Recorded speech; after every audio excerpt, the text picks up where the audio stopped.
քննչական կոմիտեի ղեկավարը առանց անհարմար զգալու իր տարիքից, չգիտեմ, իր կարգավիճակից հանրային հեռուստաընկերությունը օգտագործեց որպես հարթակ մարդկանց մանիպուլյացիայի մեջ, այսպես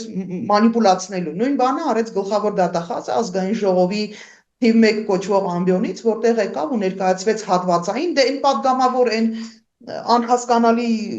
վարքագծով ու մտածողության падգամավորներին, որոնք Նիկոլ Փաշինյանի մոլի երկրպագուն են, ու պրոպագանդիստների մասին իսկի չեմ էլ խոսում, որտեղ նրանց մասին խոսալու բան չկա, նրանք ոչ մտածելու կարողություն ունեն, ոչ էլ վերլուծելու։ Բայց պետական պաշտոնյաներ, ովքեր որ